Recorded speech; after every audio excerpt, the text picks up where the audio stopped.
responses, replies. So go ahead, let's start. Thank you, Your Honor. I know the court has carefully read the papers, and we appreciate the long window the court gave today. I'm hoping it won't take that much time. How we'd like to proceed is break this up into two sections. I'll give you an overview of our view of the grand jury process, and then Mr. Nikas would take the second issue, which would be the waiver, the legal instructions and the arguments and remedies there. So just to start and take a step back about. Can I interrupt? So when you're arguing things, there, as you know, there's two types of challenges, and I need you to hone in on which one or both you want the evidence you're arguing should be considered. So the sufficiency, quality or sufficiency of the evidence, and then the second one is the structural challenges. Yes, and Mr. Nikas is going to break that down in his sort of subsection. Okay, very good. Right. All right, thank you. So just taking a step back, Your Honor, and I'm not going to obviously recite the history of the case here, but there's a couple of points that obviously the court, in our judgment, should think about and consider, which is the posture we found ourselves in before the grand jury was a case that had been dismissed and brought back.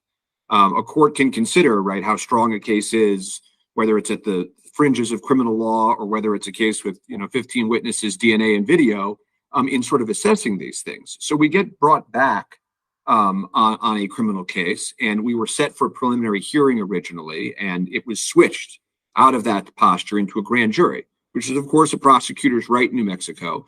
The purported reason was to sort of save the defense something or another, but frankly, we wanted our open court. We wanted the chance to press and cross-examine these witnesses. And the state took the proceeding and brought it into a private chamber.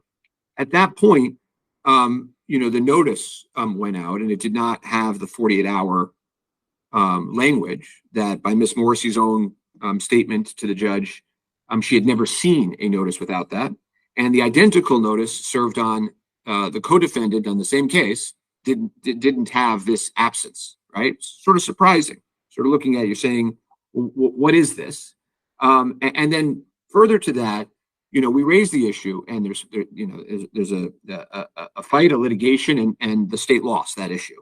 Then there is the idea of this one-sided voir dire, which seemed a bit unusual. Again, we raised it, they fought it, they litigated, they lost. And again, these things just seem strange to be dug in on, right? And your mind kind of goes back.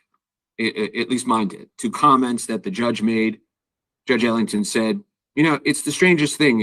In 30 years, he had never seen the media know when the grand jury was going to convene on a case before the target letter even went to the defendant. Strange. And I start remembering, these comments from the prosecutor about humbling Mr. Baldwin. I mean, this is a homicide case to humble another human being. And you start thinking, well, what's really going on here? And so ultimately what the judge ordered was that these witnesses, the evidence, be made available to the grand jury. He was not going to deal with logistics. This was the prosecutor's duty, their ethical and prosecutorial duty, to be fair, impartial, to be a guide and a help, not to be an advocate in that moment, to just be the eyes and the ears of the court and of justice. And so I can tell the court personally, I was concerned, and we sent a letter the day before the proceeding to say, please, we get it. It's a high pressure case. We get it. Everybody, you want the indictment. We get it. There's all these things we've brought to the court's attention. The court ruled in our favor. The grand jury is going to be ending soon. Please, we're practically begging the prosecutor. Don't run through the stop sign. Don't be reckless. Don't lose your way. You have to have the witnesses and the evidence there. And the grand jury needs to know that it's there. It's a real process. This isn't rubber stamps. So, concerned about that the case was just going to be raised closed, we sent that letter. And I think that's very important, Your Honor. And I think the court should consider that. And from my position, the fix was in. There were no witnesses. There were no witnesses there to testify. There was no evidence binder of the defense exhibits. There was no evidence binder. So even if somebody had wanted to speak to somebody, there was no time, there was no ability. And that is so important, because the prosecutor never intended for that. You see? Just like prosecutors argue in summation. The truth is so compelling. They never intended. for the grand jury to ask for witnesses. They never wanted the grand jury to ask for exhibits. And so not by deed, not by word, not by spirit, they did not comply with the court's order or the law. And surprise, surprise, the grand jury didn't ask for any of it, right? That's what the prosecutor is going to say. But of course, they were led nowhere. They were led to the closed door of the grand jury room with not sufficient information and explanation.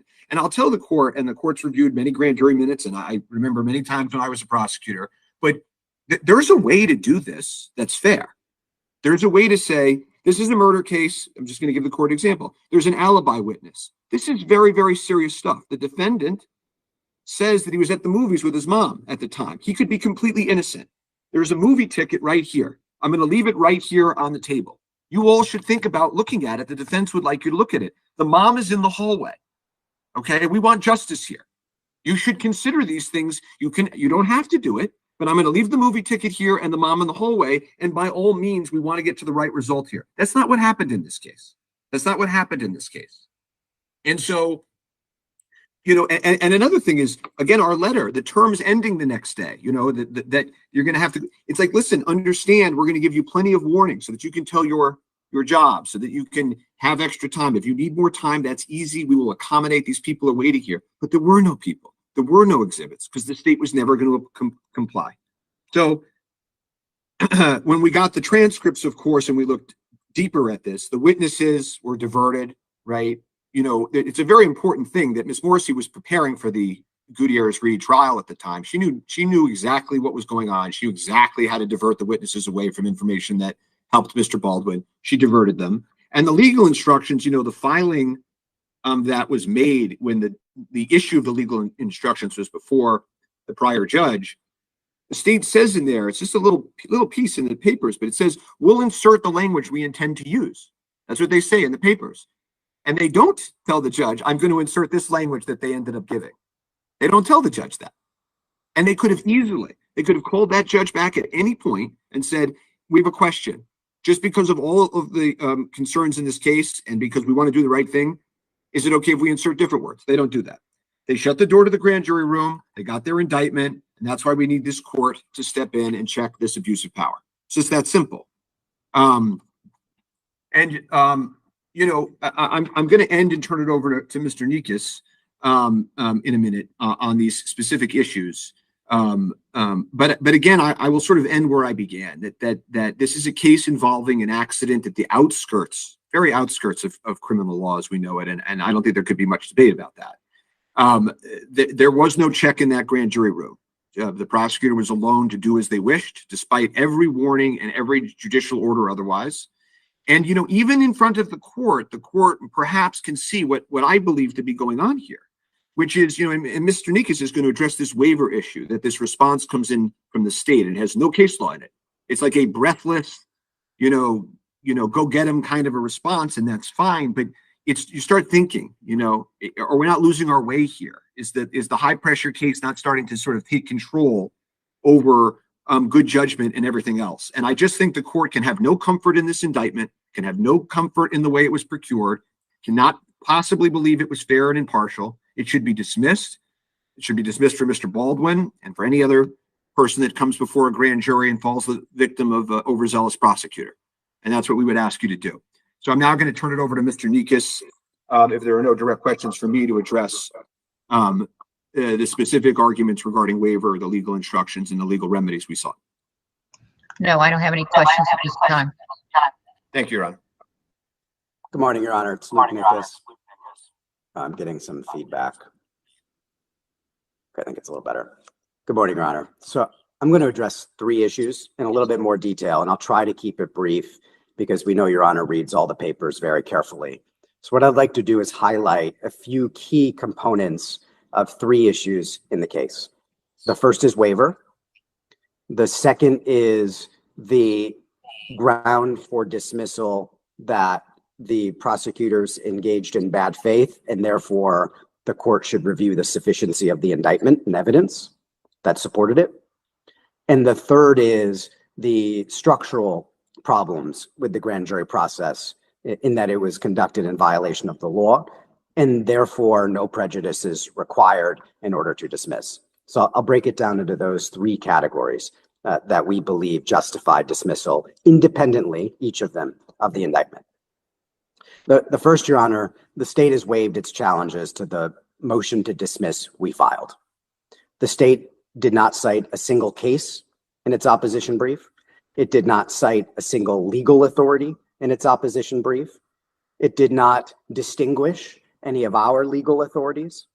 And it didn't challenge the majority of our factual statements either. And even when it did purport to challenge the basis for our factual statements, it mischaracterized our position and argued against something we had not, in fact, even asserted. For example, the state argues that Mr. Baldwin asserted the grand jury process was too short, and therefore that is one ground for our dismissal. As you just heard Mr. Spiro explain, our argument was not that the process was too short. It was that if the state was going to conduct the grand jury process consistent with the law, present the evidence that we believe was required to be presented, instruct the grand jury properly as to its roles and responsibilities, then a day and a half would not be enough time to do that. And so that was not a basis for dismissal. That was one of many, many facts that, as we laid out in our brief, points toward the mindset, the motivation of the state in conducting this prosecution, which was directly relevant to bad faith, where the courts have defined bad faith as dishonesty in purpose, belief, or motivation. And so even where we made arguments about things that were mischaracterized and responded to in a different way, when the state actually did respond. And so ultimately, the state waived the challenge, and we cited a number of cases to demonstrate that. For example, we cited the Delta Automatic Systems case. That was a waiver case. Now, short summary, Your Honor, just so you can see how on point our cases are versus what the state cited in its supplemental brief. Delta Automatic Systems, plaintiffs filed a brief. They argued their claim was not time barred. It was in the limitations period. The defendant explains, well, no, your case is time barred because actually the limitations period started earlier. Plaintiff doesn't respond to that.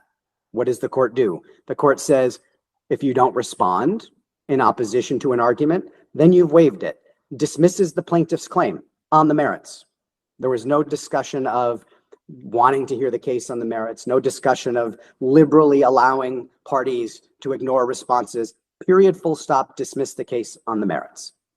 Same thing happened with respect to an argument in State versus Vaughn. The defendant argued that the court violated his due process rights because he was subject to prosecution for refusing a breathalyzer test when, in fact, the first breathalyzer test he took, he agreed to take. He said, you can't prosecute me for refusal when I gave one. Doesn't cite a legal authority to support that argument. Factually, it was true. Doesn't support one. What does the court say? You haven't cited a legal authority. We will not consider an argument that lacks citation to any legal authority. And when you do that, we assume no such authority exists. Period, full stop, rejects the argument. No discussion of liberally granting opportunities, etc. We cited the State versus Tafoya case.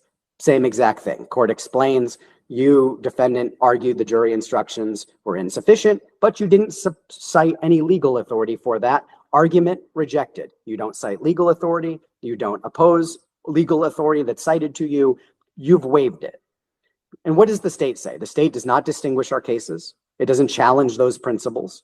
Instead, if Your Honor even considers the state's supplemental reply, which we don't think you should because the waiver cases do not allow that, but even if you did, Your Honor, and you looked at the cases the state cites, none of those cases are about waiver. They're about default judgments, which we know is a very different scenario from waiver. For example, in the Gengler versus Phelps case that the state cites, the plaintiff sued two defendants. The parties agreed that the defendant's time to answer would be extended. When they entered the order, however, it only applied to one of the defendants. It was an accident. One of the defendants, therefore, didn't respond on time. The plaintiff got a default judgment. What do we think happened? Of course, the court said, we vacate default judgments liberally, and Everyone thought this was supposed to apply to both, and so we're not going to hold you responsible for not responding on time. Springer versus Herrera, same exact thing. Default judgment entered, and the court says we liberally vacate default judgments. Nothing about waiver. SunWest Bank versus Rodriguez, another case the court cites, or the state cites to the court. This is an interesting one, Your Honor. There for a couple of reasons. There, the plaintiff sued two defendants, a husband and wife, who had been separated because they defaulted on a loan. The wife or the ex-wife comes into the court after a default judgment was entered and says, I didn't know this wouldn't be handled. My ex-husband has all the information about this. I thought he was going to answer the complaint. And therefore, this is excusable neglect. The court says, fine, we think that is excusable neglect, but ultimately we don't find your defense on the merits persuasive. And therefore, we're keeping the default judgment intact. And why is this interesting, Your Honor? Because when you look at these default judgment cases, even though they don't apply here, even though the waiver cases are the controlling cases, and we ask ourselves, even if we applied that standard, excusable neglect, would the state be able to meet it if that were the standard? Is the state's knowing and intentional failure to respond to any of our legal arguments, any of our cases, its failure to cite any cases of its own, excusable neglect? How about the state's failure to address any of our factual statements? Is that excusable neglect? No, it's not. This is not a case where the state failed to answer at all and said, oops, we missed a deadline by accident. Can we please file our brief now? Where in those circumstances, the court would look at law office failure and technical issues. That's not this case. This is a case where the state did respond, and they responded on time. And they made the response they made deliberately, knowingly, with a calculated strategy to disparage Mr. Baldwin, to disparage me personally, rather than deal with this case on the merits, knowing full well the risks of taking that approach. This would not be excusable neglect, even if we did have to prove it, which we don't. And the state also cites this People versus Davenport case. That was a Colorado case about civil forfeiture, where the defendant didn't show up in response to a civil forfeiture claim, got a default judgment and said against him and said, but that should be vacated. And when asked why, he said, because the statute says I can either file a response or appear in person. I filed a response. The court says, yeah, that's right. You did. You complied with the statute by filing the response. You forgot to pay the fee, but you can do that later under Colorado law. Therefore, the default judgment shouldn't have been entered in the first place. Those are the state's cases, Your Honor. None of them on point at all. The only one that has some language that, even if it were relevant, it's not, would actually support the entry of dismissal because of the state's waiver. And so the state waived these challenges. It was the state's decision to present its opposition as it did, the state's decision not to cite a legal case, the state's decision to do all of these things. And the state said, well, that wouldn't be fair. It wouldn't be fair. It wouldn't be fair to give them this opportunity, to have them take the approach they wanted, and then give them a redo. Let's talk about fairness for just a moment, Your Honor. Let's talk about what the courts say about fairness in the context of a grand jury proceeding. Herrera said we need to protect the target's fundamental fairness. Strict adherence to the rules is required. Ulibarri said that prosecutors must conduct themselves, as Mr. Spiro said, in a fair and impartial manner.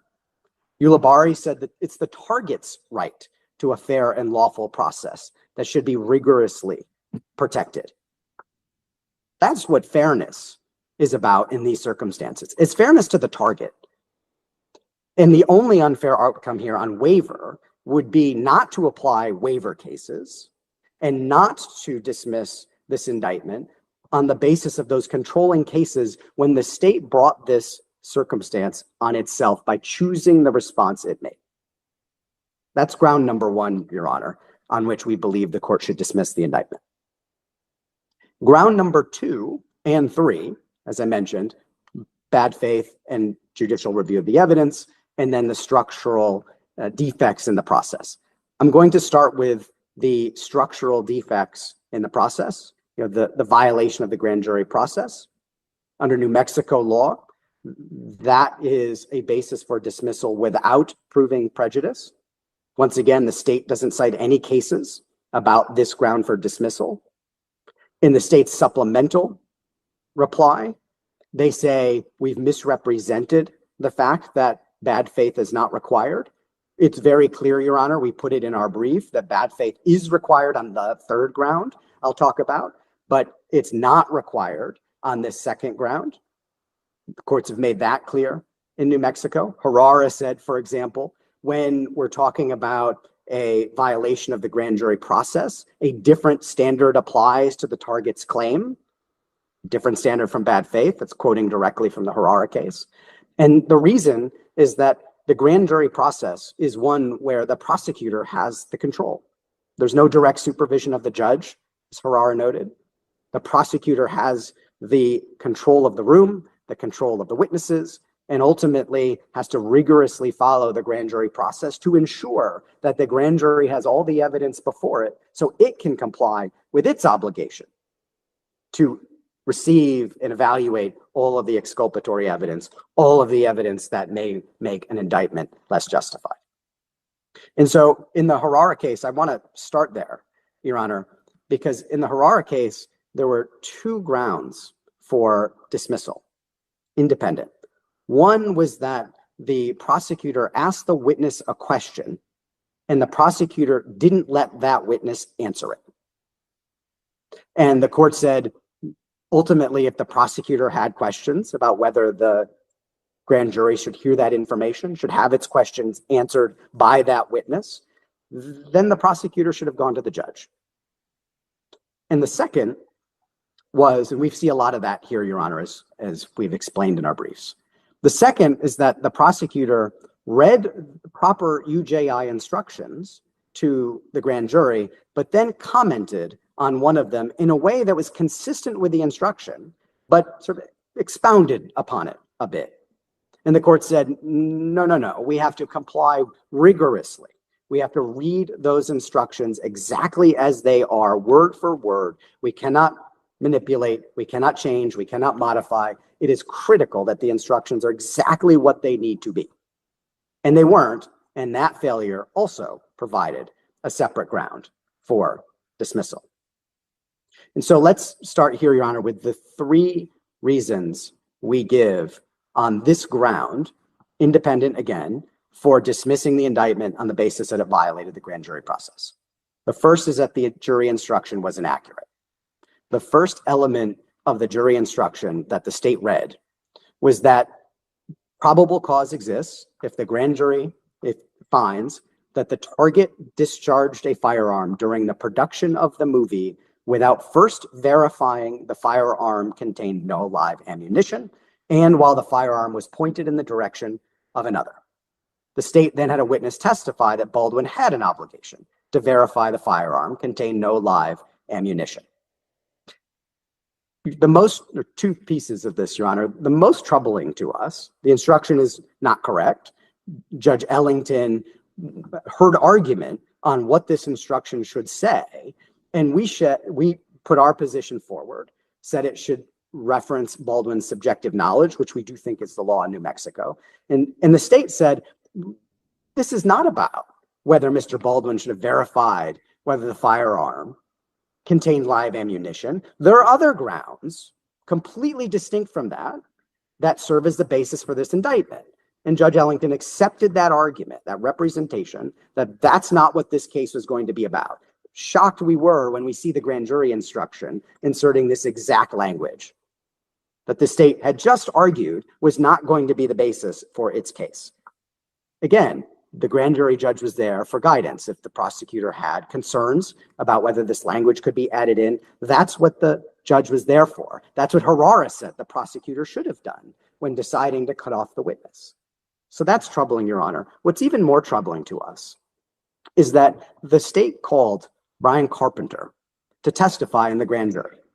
And Brian Carpenter testified that it was Mr. Baldwin's responsibility to check the firearm. It was Mr. Baldwin's responsibility to verify the ammunition, and the gun was not live ammunition. It was instead a dummy or a blank. And that was definitive. They also had Detective Hancock say that the actor had to do the safety checks. 2 weeks later, Your Honor heard testimony in the Gutierrez Reed trial that was exactly the opposite of that. We've quoted that testimony in the brief, Your Honor. Mr. Carpenter said, actors sometimes view the safety checks, but that's for a warm and fuzzy feeling, and that's rare. He said, sometimes actors say, nah, his words, nah, I don't want to check the gun. And that's okay, as long as you've checked it with the other sources, the other people who are responsible for checking it, not the actor. It's the armor's responsibility for verifying whether the gun has live ammunition in it or not. And you heard Ms. Morrissey in closing argument say the armor's the autonomous decision maker. The actor is going to manipulate the gun. Of course he is. That's foreseeable. Your Honor, we do not think, A, as an officer of the court, a lawyer can elicit testimony from a witness on these grounds saying X, and then 2 weeks later procure a guilty verdict in a related case by having that witness testify not X. We do not think, as an officer of the court, a lawyer should be able to argue one theory to the grand jury and then in a related case turn around and argue an opposite theory to obtain a guilty verdict. Just as an officer of the court, at a minimum. But to push it even further into the context of the grand jury process, all these cases, Harara, the grand jury statutes, they all say the prosecutor is there, and as Mr. Spiro explained, there not to be the grand jury, but to aid the grand jury, to ensure a fair and impartial process, to ensure the grand jury hears the evidence that's contradictory. Lampman said, for example, if you put a prosecutorial witness up, a state witness, and that witness has information that's contradicted by another, you have to call the other. Lampman dismissed on those grounds. That didn't happen here, Your Honor. Exactly the worst scenario happened here. The same expert says X. 2 weeks later, the state has that expert say not X. That is not fair and impartial, Your Honor. That is not the presentation of contradictory evidence. It's exactly the opposite of that. That's number one, Your Honor. Related to this instruction, the premise of it, the history in front of Judge Ellington, and Your Honor has those orders and has that briefing. Number two, again, under the violation of the structural rules, the process, the state failed to advise the grand jury of its proper authority and role and failed to correct the grand jury's inaccurate view or misunderstanding of its authority in these circumstances. The rules are simple. Grand jury is required to obtain exculpatory evidence.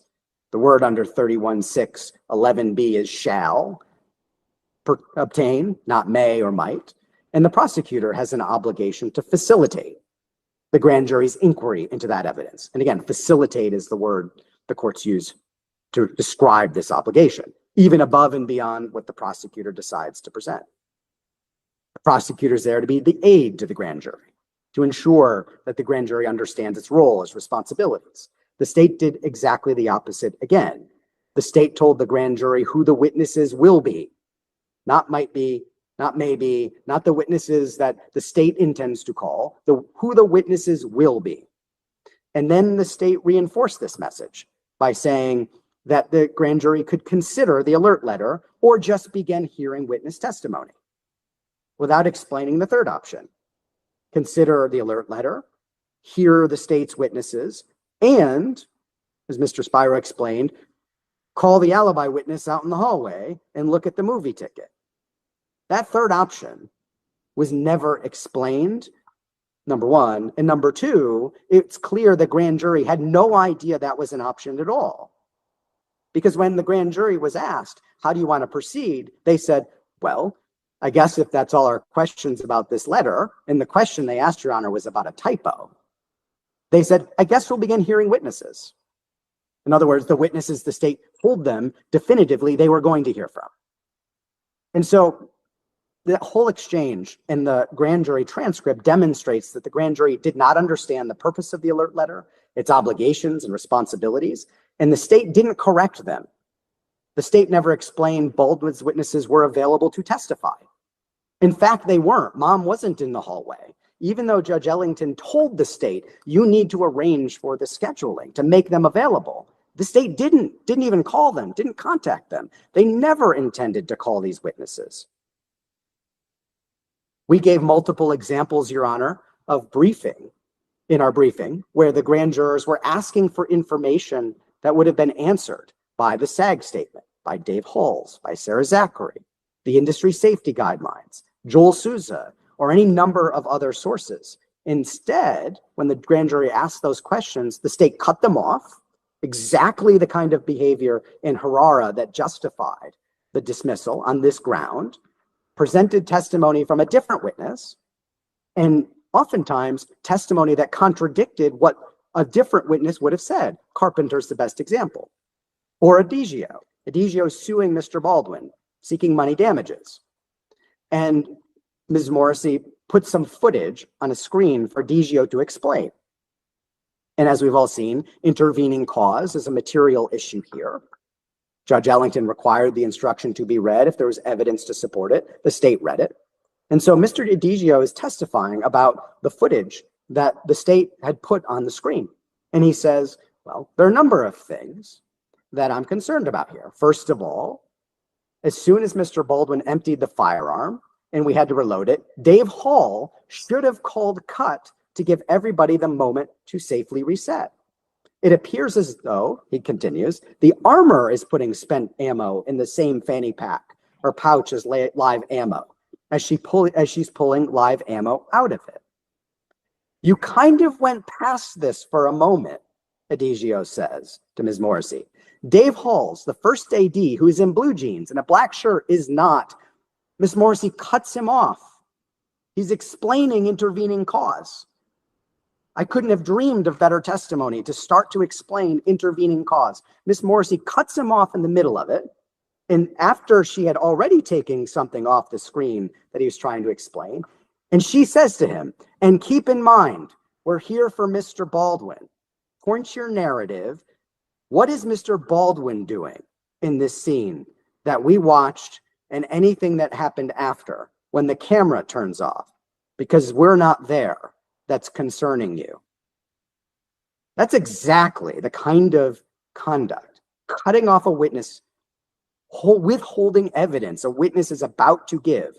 That ground alone in Herrera was a basis for dismissal, independent of anything else, that one thing. And that's because the whole point of the grand jury process, as Judge Ellington explained it in some of his orders, to give the grand jury more, not less.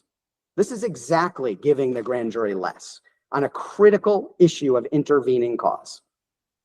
And then as we explain in our brief, Your Honor, there are examples of where the grand jury misunderstood evidence and said, Mr. Baldwin refused to check the gun. And then he got the gun. How would he check it? Would he shake the bullets? Would he put them in his hand? A question that has no premise in the evidence and is not accurate. Instead of correcting that misunderstanding, instead of having a witness who could explain, Mr. Carpenter, as he did in the Gutierrez trial, saying the actor has no responsibility, she cuts it off. She calls Mr. Carpenter, who testifies exactly the opposite of what he testified under oath in front of Your Honor in the Gutierrez Reed trial. Mr. Baldwin was responsible for checking the firearm and verifying whether it had bullets. Exactly the opposite. These are things that Herrera dismissed the indictment for.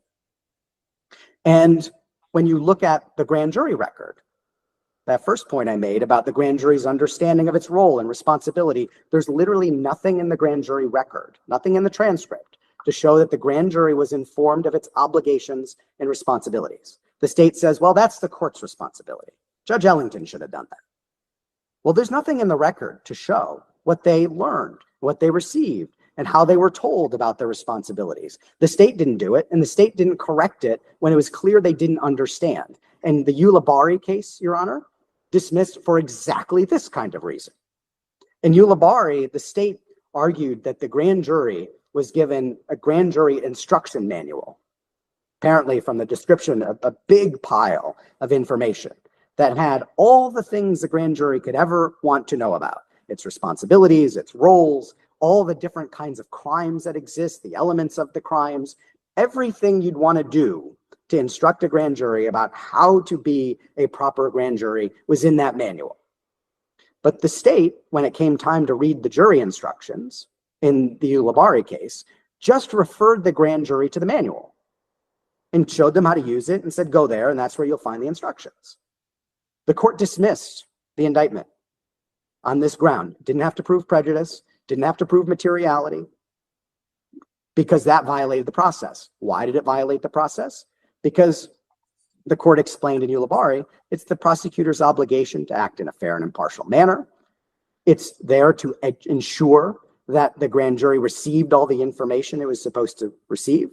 And the grand jury was supposed to be aided by the prosecutor in doing that. And there was nothing on the record, even though the prosecutor said that they gave the grand jury this manual, and even though the grand jury was supposedly told how to use it, there was nothing in the grand jury transcript that gives us or gave that court confidence that the grand jury had been properly instructed. Nothing in the transcript. And the court said that alone requires dismissal. If you can't, in the four corners of the transcript, find those instructions and have confidence in this indictment that the grand jury knew its role and responsibilities, then that's the end. Dismissal. No materiality required, no proof of prejudice, no proof of bad faith. In the State versus Hill case, we talk about grand jury secrecy. We read in the New York Times when the grand jury date would appear. The New York Times reported that Ms. Morrissey had conducted an interview, explained that the grand jury would take place on November 16th, and there was a lot of other comments about the firearm and the trigger, things that the prosecutorial rules of ethics don't allow prosecutors to say. Focusing particularly on the grand jury date, but also the rest of it, but on the date, if we look at State versus Hill, State versus Hill had a special prosecutor involved, and that special prosecutor had not been properly appointed. Therefore, when the special prosecutor was in the room of the grand jury presentation, there was an unauthorized person in the room. The court said, end of story, indictment dismissed. Why? Because the grand jury rules need to be enforced rigorously. Secrecy is a vital requisite of grand jury procedure. Quote unquote, State versus Hill. The fact that there was an unauthorized person in that room meant that the secrecy rule had been violated. Highly, highly technical. No proof of materiality. No proof of prejudice. Didn't matter. We safeguard the system. Secrecy is a vital requisite. The state disclosed the grand jury date to the New York Times in an interview. We've cited the article. That breached the secrecy rules. So did a number of other comments. You have all the briefing in front of you related to that. That alone, as Judge Ellington said, could cause significant prejudice, which we don't have to prove anyway. But Judge Ellington said, I am deeply troubled. The world knows this grand jury date. I don't want to read the New York Times tomorrow about anything that's happened here. Clearly, he had read the New York Times before and saw that interview. Because there are members of the grand jury coming to me, at least one, coming to the clerk and saying, I want to sit on the Alec Baldwin grand jury. That's entirely unacceptable, highly prejudicial. That's exactly what State versus Hill was getting at. You violate the secrecy rule, which that interview did by disclosing that date to the New York Times. That's the end. Rigorously and strictly enforce the rules. And this whole process, Your Honor, violated the rules from start to finish. The secrecy rules, the court ordered that witnesses be available. They weren't made available. They were not called. They were not scheduled. The state went on multiple media shows and made statements that violated the grand jury secrecy rules in violation of the ethical rules as well, governing the statements that prosecutors can make, which Judge Ellington expressly called out, as I mentioned. And we actually learned just this week, Your Honor, that the state paid Brian Carpenter to go on multiple TV shows, including the Sean Hannity show, to disparage Mr. Baldwin, make comments about his ultimate guilt. saying he pulled the trigger, had a duty of care, saying the prosecution was doing an excellent job, not disclosing he was a paid expert, being paid to go on a TV show to disparage Baldwin by the state. And so that's the second ground, Your Honor, for dismissal. No prejudice required. The third ground is that the prosecution acted in bad faith, which allows the court to review sufficiency, and the judicial review of the indictment and the evidence demonstrates that it should be dismissed. Now, number one, the state, again, cited no cases on this other than saying bad faith is required. On this standard, we agree with that. That's not the standard for the second ground. It is for this one. If you look at bad faith, Your Honor, bad faith is defined very broadly. It's dishonesty of purpose, belief, or motive. And we've cited numerous examples. I won't belabor the court today. It's all in our briefing, pages 36 to 38, for example, of our opening brief. Several examples of dishonest belief, purpose, or motive. Things like granting the 48-hour deadline to Gutierrez Reed, and on the same day saying to Alec Baldwin, you're not going to get that 48-hour deadline, even though we've never seen this done before. Those are the sorts of things that in the aggregate and individually are sufficient to show a motive, a purpose, a belief that we believe opens the indictment to judicial review. So does Carpenter's testimony. Having a witness testify one thing in one trial, and then the opposite in one presentation, and the opposite in another shows dishonesty in purpose, belief, or motivation. Your Honor has all that. I won't belabor it. When you look at the evidence and do a judicial review of sufficiency, it's important to look at a few different examples. Again, I won't belabor the point. It's all in our briefs. But I want to highlight two things. The state called Detective Hancock. The state called Detective Hancock, and at the same time, she was on Mr. Baldwin's list of witnesses that we submitted to Judge Ellington and believe should be called to testify in front of the grand jury. Judge Ellington said, if you call any of these witnesses to the state, you're not required to ask word by word the questions that Mr. Baldwin put in his attachment to the alert letter, but you are required to elicit the information from those witnesses that Mr. Baldwin is intending to elicit so the grand jury can hear it. When you look at Detective Hancock's testimony, Your Honor, what you'll see is that Detective Hancock gave very tight testimony under very tight questioning from the state. She said Mr. Baldwin was required to do the safety checks of the gun, even though Detective Hancock had been specifically told by certain witnesses that he wasn't required to do that. She testified that the investigation was perfectly proper, the crime scene was secured, etc., even though there was specific evidence in the state's files from Chilling, for example, that it wasn't. She was asked a number of questions, very tightrope, that did not elicit the information that Mr. Baldwin argued should be elicited, and Judge Ellington approved that. So if you look at that testimony alone, Your Honor, you will see a violation of the requirements of Judge Ellington's order and New Mexico law. The state put Carpenter on the stand. You've heard the contrast as I've described it. The case law is very clear, Your Honor, that when you put a witness on the stand, a state witness, and that witness, a law enforcement witness, a law enforcement expert, gives testimony, you're required to put on testimony that contradicts it. The state doesn't do that. We've put all this evidence in our brief, Your Honor. Your Honor has the grand jury alert letter with that, so I won't go through it all. But the bottom line is that the list of evidence that the state had in its possession did not elicit and should have elicited is significant. Its own gun expert testified the FBI broke the gun, no signs of modification. It admits in the Gutierrez Reed trial that the firearm shows evidence of rough tool marks on the hammer.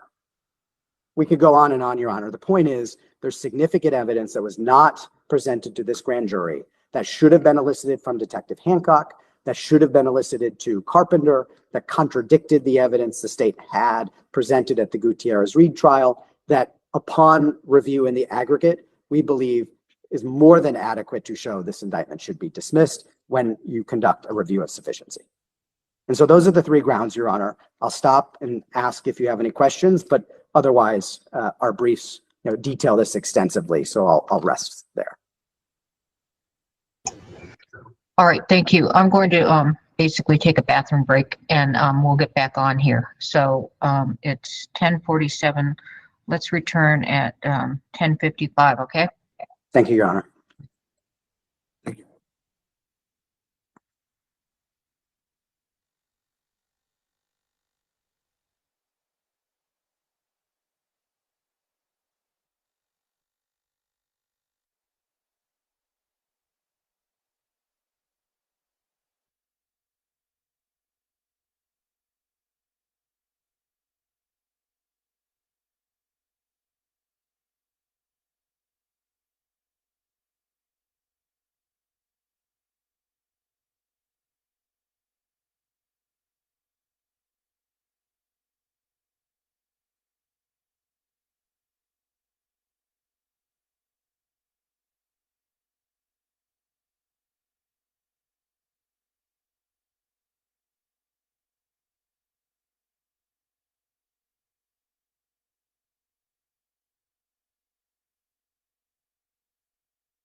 Okay, we're back on.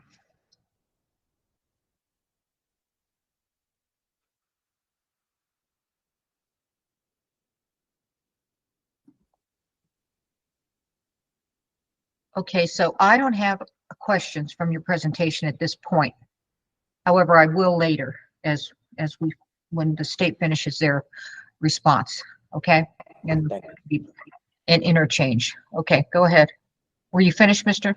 Dekas? I am. Thank you, Your Honor. All right, thank you. Go ahead, Ms. Morrissey. Your Honor, thank you. So I want to begin by briefly addressing the initial comments by Mr. Spiro. Mr. Spiro seems to think that there's something wrong with the fact that the case was dismissed and brought back. There's absolutely nothing wrong with that. That was an independent decision made by the special prosecutors because Mr. Nikas asked us to do that.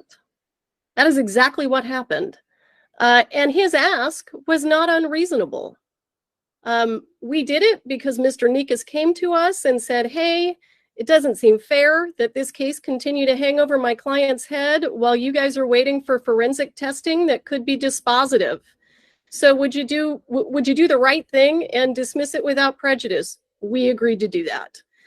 So any complaints that the case was dismissed and brought back are an absolute misrepresentation of the history of this case. The issue with regard to the removal of the 48-hour language in the target notice, I've never fully understood what the concern here is. This isn't something nefarious. This is something that the state did because we intended to ask the court for a scheduling order under 5302.2, subsection D, which has since been removed from that rule. But it certainly was in the rule at the time that we were dealing with this because it struck us that this case was going to require that the court have enough time to consider all of the legal issues, and 48 hours was not enough time. Keeping in mind that we served Mr. Baldwin with his target notice approximately 3 weeks before the grand jury date. So we had created a situation where there was going to be plenty of time because the rule contemplates 10 days. The rule contemplates that the defendant receive his target notice 10 business days before the presentation. We gave it to him 3 weeks in advance. We asked the court for a scheduling order. Under the rule that allowed us to do it, the court declined. We understand that. We never asked the court to give Mr. Baldwin any less than 10 days, which is what the rule contemplated. There's no problem with that. If we had included the 48-hour language in the target notice and then filed a motion to modify it, the complaint would have been that they relied on the 48-hour notice in the target letter. So we removed it, told them we removed it, told them why we removed it. There's nothing nefarious about that.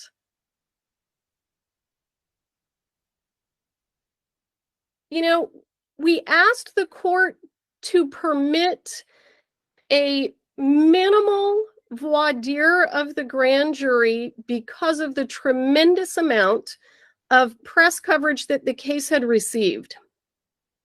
We were open to having a conversation with defense counsel to see if we could come to an agreement about, just like somewhere between 5 and 10 questions to make sure that we had grand jurors who weren't prejudiced against either side based on all of the press coverage that they've seen. The defense didn't really object to that. What the defense did was they filed a motion saying, we want to ask these 100 questions. I mean, they wanted to do a voir dire that would have been a trial voir dire. And at that point in time, it was clear that we weren't going to be able to work together in order to craft a few questions to make sure that all the grand jurors were good to go. The court denied our motion. We didn't do it. There's no prejudice there. There's no problem with any of that. We asked the court to let us do something. The court said no. We respected the court's ruling. That's not evidence that a fix was in. It's not evidence that there was anything nefarious going on. Mr. Nickus has continued to, and Mr. Spiro supported it today, he has continued to indicate that there was a statement that they claim to be attributed to me that came out, I think, on the Today Show. That statement has never been attributed to me. Mr. Nickus has just continued to cite to a Today Show or an NBC News story and say that for some reason he thinks that I was the source that provided the information. He's never demonstrated that that was me. I don't think in my entire life I've ever used the phrase teaching moment. I don't think I've ever even said that in my entire life. So when we filed our response to the motion to dismiss the grand jury, quite frankly, I didn't have a lot of disagreement with the controlling case law. I don't disagree that Herrera is a case that should be reviewed by the court. I don't disagree that Jones is the controlling case, both of which are actually cited in my brief. I referred to Judge Ellington's order citing Herrera and Jones. So when Mr. Nickus tells the court this morning, we didn't cite to a single case, that's not true. We talked about Herrera, we talked about Jones. We've asked the court, we've given the court a little bit more information in our request for supplemental briefing with regard to Herrera. We cited to 31-6-11A. We cited to UJI 14-231.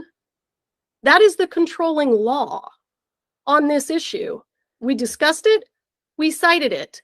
Where we disagree with the defense is on the facts as they have presented them to the court. So as a threshold issue, the court has to find that there is bad faith on the part of the prosecution before conducting a review of the grand jury. In support of bad faith, the defense seems to rely on the Herrera case, but I don't think the Herrera case is, hang on, let me get to, in terms of bad faith, the Herrera case found bad faith on the part of a prosecuting attorney. But in that case, the prosecuting attorney ordered the target not to answer a direct, relevant question from a grand juror. That is not at all what happened during this grand jury.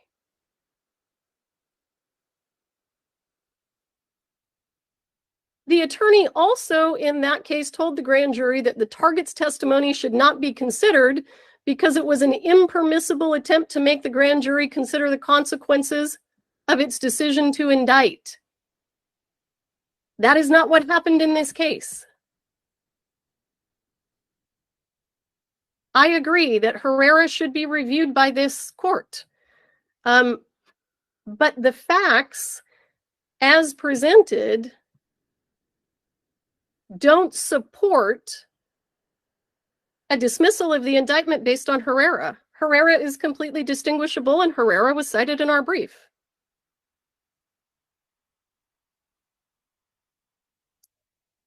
In the Baldwin grand jury,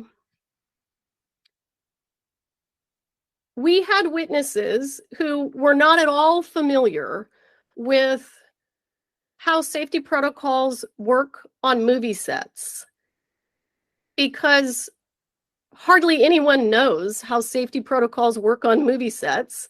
Detective Hancock, a grand juror posed a question to Detective Hancock about the specifics of how safety protocols work on movie sets. I decided to have another witness who actually understands how those safety protocols work answer the question. I didn't hide any information from the grand jury. I certainly, when I did that, my intention, since we're talking about bad faith, was to ensure that the grand jury got information that was accurate and reliable. And they were going to get accurate and reliable information from the guy who's an expert in movie set safety, not from a Santa Fe County Sheriff's detective who doesn't know anything about set safety on movie sets. That's not an example of bad faith. Mr. Nikas has tried to convince the court that somehow there's something wrong with Mr. Carpenter's testimony, and that his testimony before the grand jury in this case is somehow supportive of a nefarious intention on the part of the prosecution. I have reviewed Mr. Carpenter's testimony from the trial. I have reviewed Mr. Carpenter's testimony from the grand jury. Carpenter's testimony in the Gutierrez trial is that the armorer is in charge of gun safety. We agree. He also testified to that before the grand jury. Mr. Carpenter's testimony in the grand jury was that the actor has responsibility for the firearm once it is in his hand. That is absolutely accurate. I have gone through and pointed the court numerous times to the safety protocols for movie sets. And what they say is, the person who's holding the gun isn't supposed to point it at anyone. The person who's holding the gun is supposed to keep their finger off the trigger. The person who's holding the gun is supposed to know what their intended target is. All of those are things that Mr. Baldwin failed to do. And that information was appropriately presented to the grand jury in this case through the testimony of Mr. Carpenter. The defense wants somehow to try to convince the court that the actor who is holding a real gun in his hand has absolutely no responsibility for what he does with that gun. And it's simply not the case. And it's not the case when you look at at Mr. Baldwin's own guidelines from the Screen Actors Guild. So we're presenting the evidence that we have that supports the charge. In addition to doing that, we presented this grand jury with lots and lots of exculpatory information about Ms. Gutierrez's failure, about the source of the live rounds. That is the proximate cause. The proximate cause issue that the grand jury absolutely needed to hear about and understand is Ms. Gutierrez put a live round in the gun. And Mr. Baldwin didn't know that there was a live round in the gun. That's proximate cause. And that was presented to the grand jury because I agree, it's exculpatory. It goes directly to the proximate cause jury instructions that they didn't have to argue with us about. We gladly presented those jury instructions to the grand jury. And I can't imagine a world at trial where we're going to object to those. There's not bad faith here.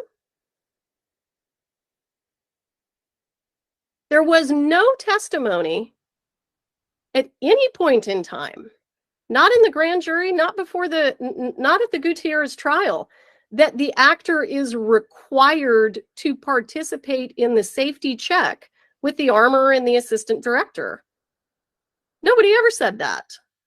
It's not true. It's his option, and he declined to take advantage of it. We are presenting the facts to the grand jury as we see them.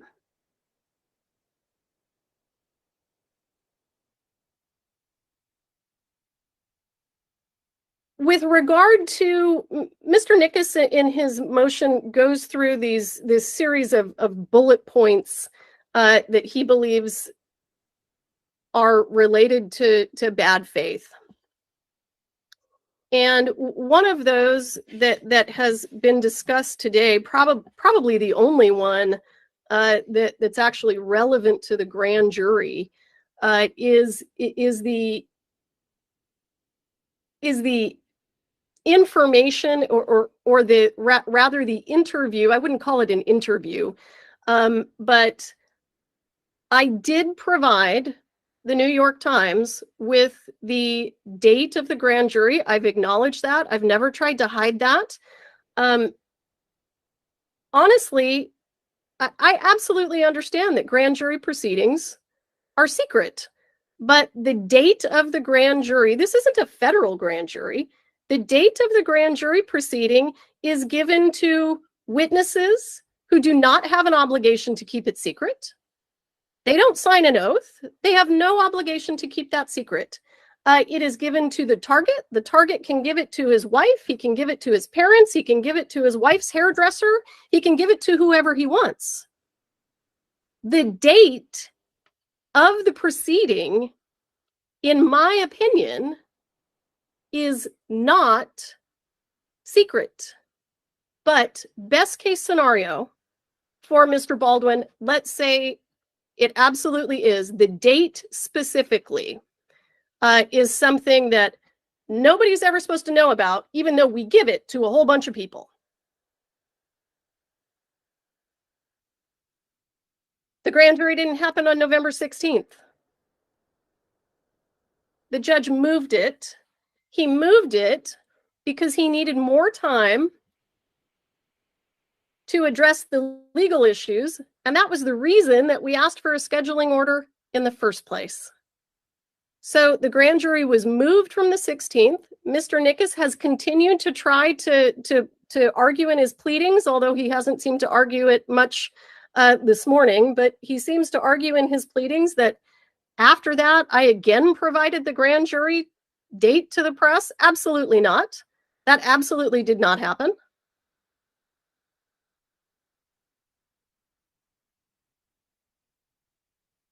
So, and I can tell you, Judge, it wasn't bad faith. It was just my understanding of the fact that everybody ends up with the date. A bunch of people who are not required to keep it secret get the date. And if that was a mistake, it's my mistake, and I'll take responsibility for it. In terms of the waiver issue, all of the cases cited by Mr. Nickus are civil cases. But again, they presented the case law that we agree is the controlling case law. We simply disagree with their recitation of the facts. So I filed a response that was largely my recitation of the facts.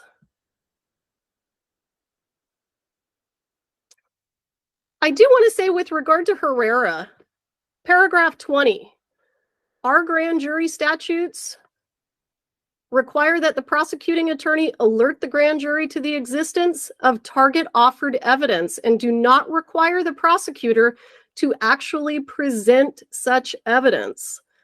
Once alerted to target offered evidence, the grand jury remains free to decide not to hear the evidence or to hear the evidence and weigh it as it sees fit. So, despite that is the law in the state of New Mexico, the defense continues to argue to this court that our failure to, one, notify the grand jury of their obligation or not their obligation, but notify the grand jury of their power to call witnesses and review documents was somehow inappropriate. And in addition to that, the argument that we didn't call their witnesses, we didn't present the testimony that they wanted us to present. We are not required to do that.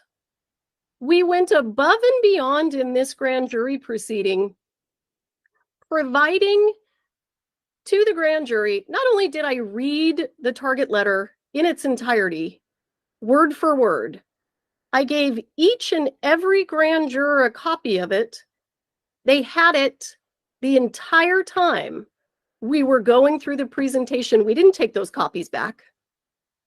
We left those copies with the grand jury the entire time, so that if at any point in time they wanted to reconsider and they wanted to say, hey, we'd like to hear from so-and-so, they had it with them the entire time. What I've always been a little mystified. Other than reading the entire target notice and giving each and every grand juror a copy of it to read, asking if they want to take a break to consider it, giving them time to consider it, waiting for them to knock on the door, coming back into the room and saying, how do you want to proceed now that you've had time to review the target notice? And them saying, let's proceed with the witnesses you have. What, other than that, what am I supposed to do? And in this regard, if the court will indulge me, to a certain degree, the defense has misconstrued what Judge Ellington ordered when we had our hearing on January the 11th, 2024, prior to the grand jury. I would like to play just 5 minutes, a 5-minute audio of that hearing, so the court can understand exactly what Judge Ellington ordered and the back and forth that we engaged in. Would the court indulge me 5 minutes?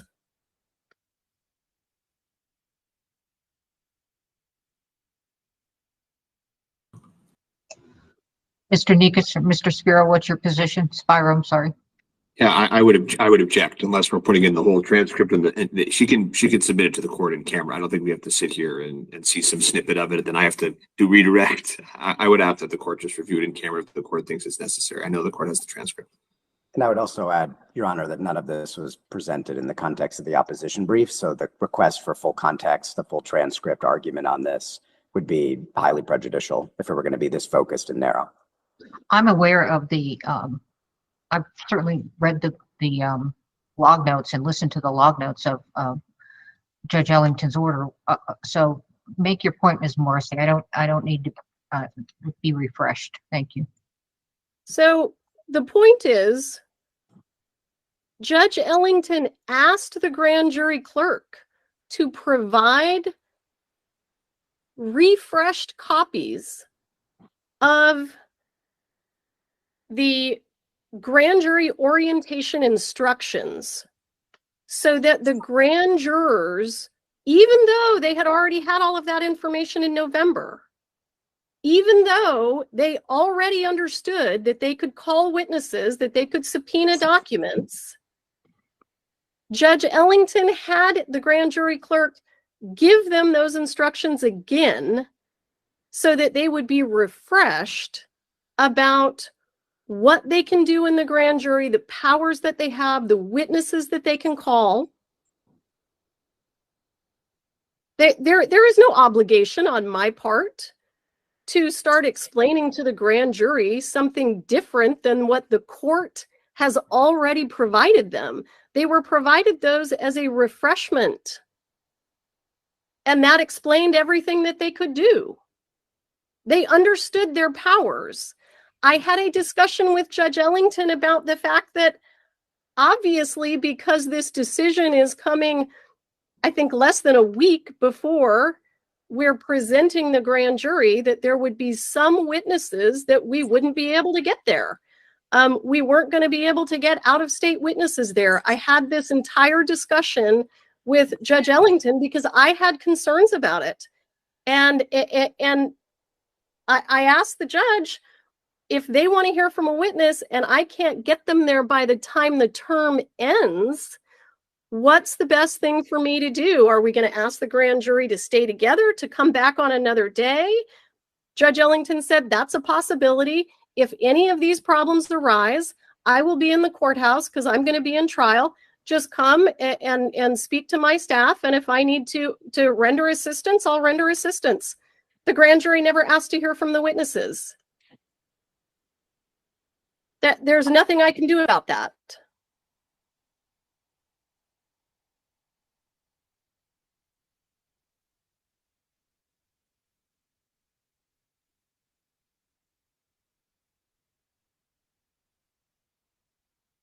Again, Judge, if the court wants to buy Mr. Nickas's argument that is predicated on a bunch of civil cases with regard to waiver, that's okay. We can just focus on the cases that the defense presented, because those are the controlling cases, and that is the controlling statute. We did everything that we were supposed to do. We went above and beyond, and I want the court to understand, at the conclusion of evidence, I reminded the grand jury that if there were any documents in Mr. Baldwin's target letter that they wanted to see, I had copies of them right there. And when I said it, I pointed to 3 bankers' boxes that were sitting behind me. They were sitting there in the room, and I pointed to them because I had copies of each and every document for all of the grand jurors, and I think there were like 22 grand jurors in the room.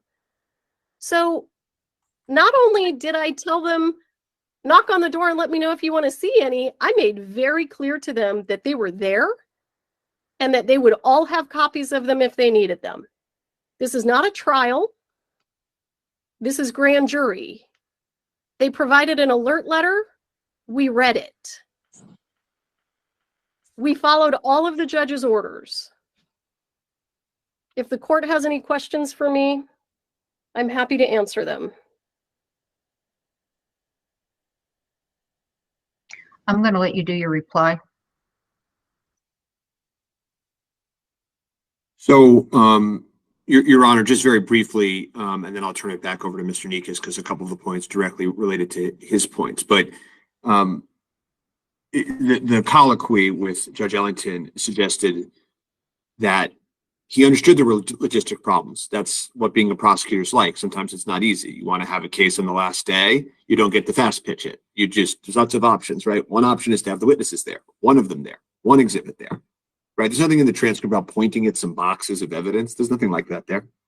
And there aren't any witnesses there. So what Judge Ellington is saying is, hint, hint, you might want to be careful. I know I'm going to get a motion on this, and this is a runaway case, and there's a lot of zealousy going on. You can also delay the grand jury presentation so that you're not on the last day. There's lots of options to do it. Anybody who's a seasoned prosecutor knows that. And then the other point that I would just make is where Miss Morrissey started, which is, this wasn't nefarious, wicked, evil acts of horror. I never said that it was. I don't think this is some wicked, evil prosecutor or some horrible person. But on that day, in that grand jury, they didn't do what they should have done. It's just that simple. You're not supposed to do that when you're a prosecutor. You're not supposed to conduct yourself that way. And that's not an indictment that this court can hang their hat on. I have just a few points, Your Honor. Our briefs address anything that the state has argued. Most of what it's argued, in fact, has been waived in any event.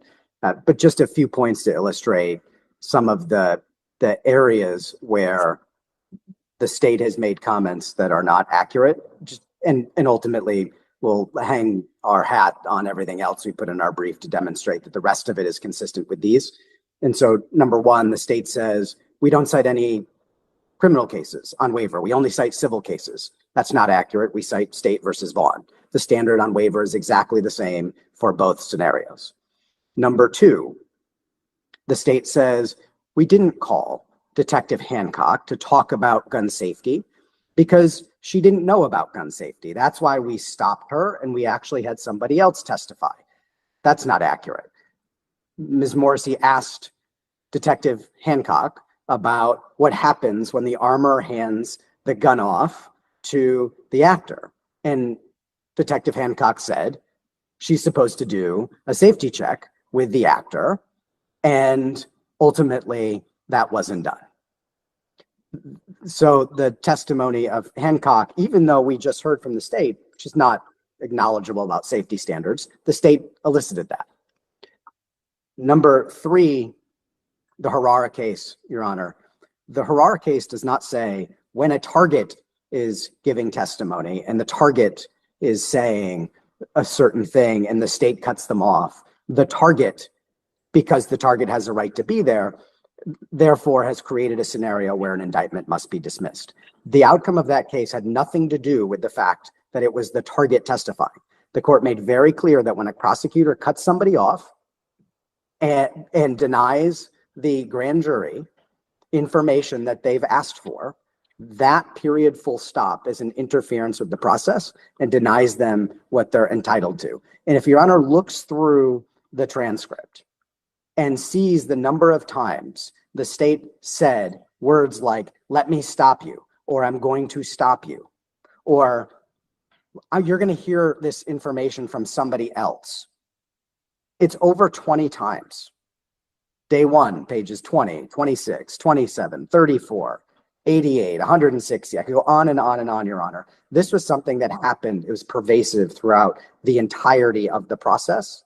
And so if you look at the Herrera case and the basis for it, and you look at the cases we cite, we respectfully submit they require dismissal. And the state did not discuss and talk about and analyze these cases. The only reference the state made to any cases was when it said in Judge Ellington's order, where he cited Herrera and quoted Jones, Judge Ellington said such and such.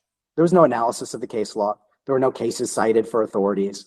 The state didn't address any of these issues in its brief. And so, Your Honor, we could go on and on, but Your Honor has questions. That's what's most important to us. And everything else that we've written in our brief, we believe is clear, and we simply refer to them. All right, thank you. First of all, I want to ask Ms. Morrissey where she's relying in Jones and Herrera on the fact that they have to demonstrate bad faith before they can get into any of these arguments. Yes, Your Honor. It is, hang on just one second.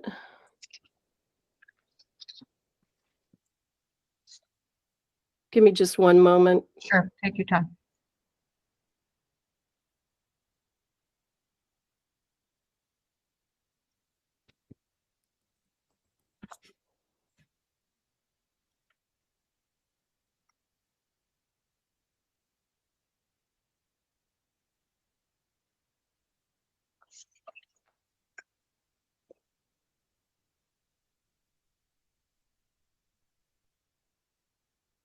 Paragraph 13, I believe, Your Honor. And in addition to paragraph 13, I would also rely on 31611A. The sufficiency of the evidence upon which an indictment is returned shall not be subject to review, absent a showing of bad faith on the part of the prosecuting attorney assisting the grand jury. Okay, so I started off asking counsel to address the two types of errors. One is, which I'm quoting from Herrera, and that's paragraph 12, challenges arising from grand jury proceedings ordinarily fall into two categories. Challenges to the quality or sufficiency of the evidence before the grand jury, and structural challenges involving the manner in which the grand jury process has been conducted. If you finish the paragraph 13, it says, in accordance with the statute, our courts will not entertain a target's challenge to the quality or sufficiency of the evidence presented to the grand jury unless the target demonstrates prosecutorial bad faith. And your cite to 31611 also talks about the sufficiency of the evidence upon which an indictment is returned shall not be subject to review absent a showing of bad faith. That doesn't include structural. And Mr. Nikas addressed structural right after the waiver. And so I think that the fact that you're arguing that he has to show bad faith is incorrect on other than the sufficiency of the evidence. So I don't think that that was properly addressed by you. Now I'm going to ask you some questions, and I'm going to ask you questions because you were the one doing the grand jury. So I mean, you know, I may ask Mr. Baldwin's counsel, but I'm primarily focused on what occurred at the grand jury. So one of my first questions is, and I'll try to stay. Well, let's go to the information about the lack of advisement about the target. The target, you saying that reading the target alert letter went above and beyond what you were required to do. And you gave some information about at the very end, you even reminded them of the boxes. And I'm just wondering why you wouldn't have reminded them of the witnesses as well at that time. Well, the reason that I wouldn't have reminded them of the witnesses is because they had the target's alert letter in their hands the entire time. I know for a fact that they reviewed it, and you can see that from the transcript because they were actually asking about typos in it. So I understood that they had reviewed it. I understood from the hearing that we had on January the 11th that the clerk of the grand jury was providing them with a refreshed instruction that they had the power to request any of these witnesses. So it was my understanding from the hearing that we had on January 11th that they were being provided a refreshed instruction in that regard. Okay, thank you. When you talk about, as we know, Judge Ellington said, make the witnesses readily available. And in your response, you said that you would have made them readily available had the grand jurors asked, and you said if they couldn't come in person, I'd ask the grand jury judge for permission to have them appear by video testimony. But then you also said, or I would have given them interviews of that, you know, pretrial interviews or investigative interviews. How can a grand juror ask questions from a transcript? I agree with you, Your Honor, and this was one of the things that was discussed during the hearing with Judge Ellington. I believe it was the same hearing on January 11th, was the fact that some of the witness testimony that Mr. Nickus wanted to present was directly from the interviews. So for example, what Mr. Nickus would do, and you can see in his notice and his alert letter, he provided to the court these exhibits that were summations of the police report. So for example, he provided the court with a copy of Detective Hancock's supplemental report that described her interview of Jensen Ackles. And so I had a discussion with the court about if what the defense is asking for, and they certainly were not asking for this for every single witness. So I didn't think that this was going to fly with every single witness. But if what they were asking for was this witness's testimony as it was given to Detective Hancock or Detective Cano, and we had those audio recordings, then we don't need to bring that person from California to have them talk about that in front of the grand jury. We discussed that with Judge Ellington, and he indicated, yes, that would be a possibility. So I do agree with the court that when presenting the testimony that way, if the grand jury had questions, they would be having to pose those questions to Detective Hancock as the person who did the interview.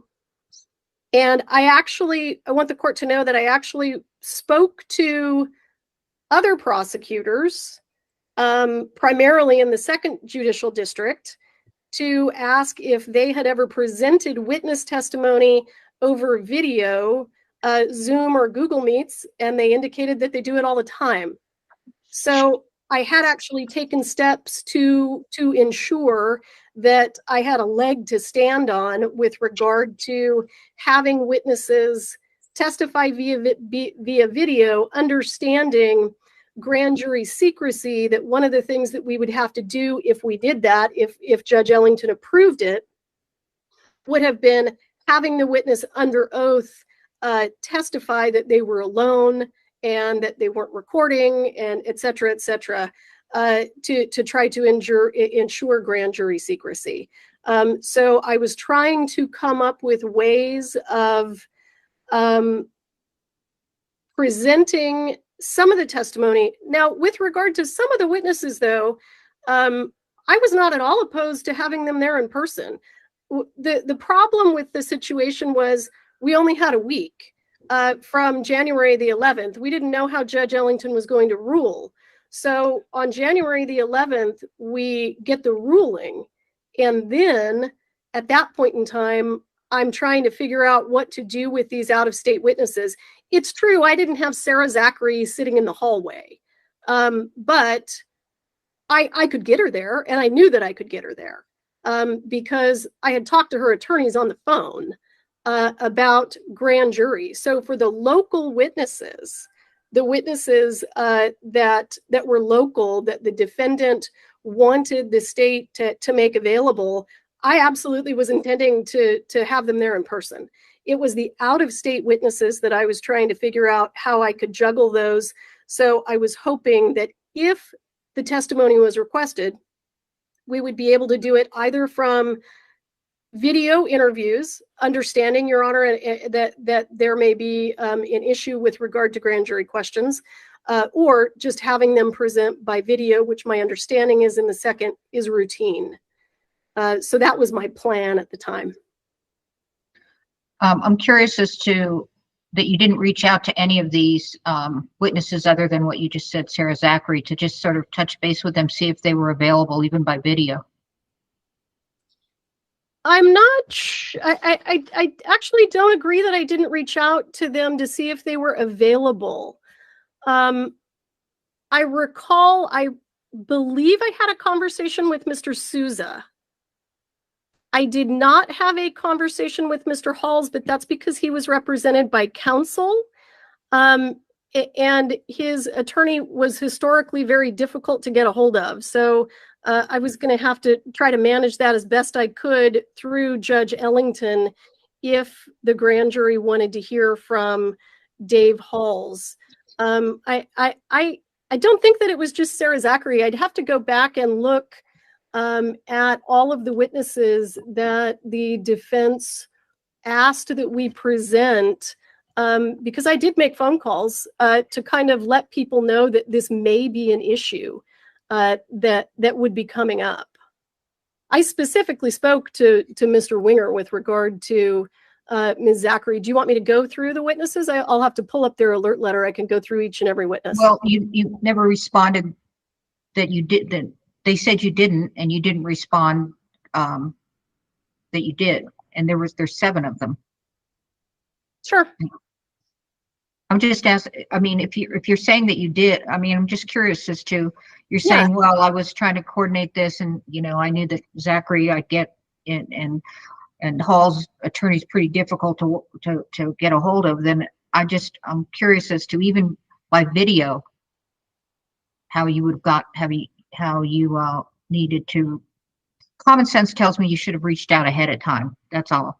Oh, I agree with you. And I'm telling you that I think with regard to Mr. Halls, I reached out to these people.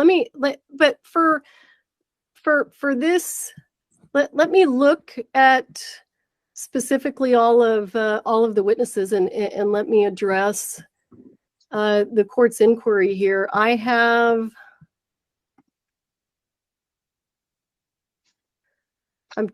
so many documents in front of me. I'm trying to find Take your time. I'm trying to find their alert letter. I had it in front of me.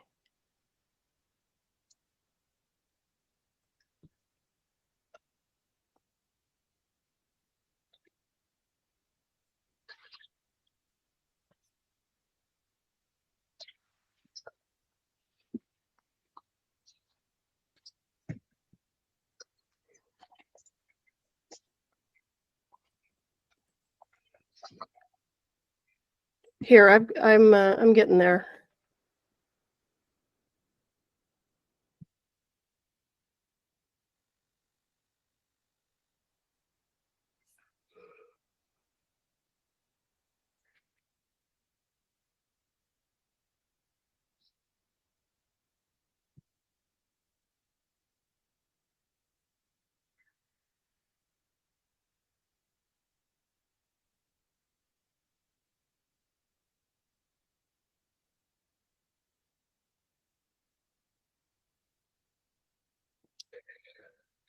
Okay, witness number one, Mr. Souza. Mr. Souza was extremely cooperative with me. He made himself available anytime I wanted to speak with him. I believe that I would have had absolutely no issue having Mr. Souza appear via video. The next witness, witness number two, Mr. Halls, I've explained that. He's always difficult because we have to go through his attorney and she can sometimes be somewhat non-responsive. Ms. Zachary, witness number three, I've addressed that.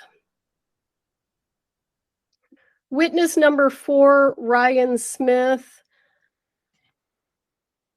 I did not reach out to Ryan Smith. He, as a producer for Rust Productions, I believe that technically he is currently represented by Ryan Villa. Ryan Villa has been extremely cooperative with me, and I expected that if the grand jury wanted to hear from Ryan Smith, I would have been able to present his testimony through the cooperation of Mr. Villa. Detective Hancock was there. Of course, the grand jury was free to ask her any questions that they wanted that she could have had the answers to. Witness number six, Joel Cano, absolutely. He's with the sheriff's department. I could have had him there within 10 minutes. Mr. Schilling, I did not reach out to Mr. Schilling, but I absolutely had full confidence that if the grand jury wanted to hear from Mr. Schilling, although his testimony, I can't imagine would have been highly relevant to them, I would have been able to get Mr. Schilling there. I think Mr. Schilling lives in Santa Fe. He would have been very, very easy for me to contact and have him there. He's retired, and he is generally available. And I want the court to know that, one of the reasons that we read the target's alert letter at the beginning of the grand jury is so that if they say, okay, we've met and we've conferred, and we want to hear from these three witnesses, or we want to hear from all seven, then I can tell my investigator, while I'm presenting the witnesses that we have here, you got to go get these other guys. You got to call Mr. Winger and you got to tell him that Sarah Zachary needs to be here. And you need to go knock on Mr. Schilling's door if he doesn't answer his phone. So we would have had time to do those things. We knew that this grand jury was going to take quite a long time. I know that the defense has continued to argue that this was something that we rushed through. As this court knows, it's almost unheard of to have a day-and-a-half long grand jury proceeding. We didn't rush through anything. We spent a long time. We had every single grand juror come back the following day. In terms of, let's say, worst case scenario, the grand jury wants to hear from a witness that I can't get there. So I had a specific conversation with Judge Ellington. If that worst case scenario arises, what do we do? Do we ask the grand jury as a group to agree to come back at a later date? And he indicated that was a possibility. Now, the other possibility is that if the grand jury wants to hear from a target's witness, and for some reason we can't get them there, and this didn't happen, we can, if we choose to, start the process over. There's no way that we would have, if we had a grand jury that said, I want to hear from Dave Halls, and I can't get Dave Halls there for some reason, I'm not going to continue with this grand jury proceeding and just have them indict him and come to the court and say, I couldn't get a hold of Dave Halls. That's not how this works.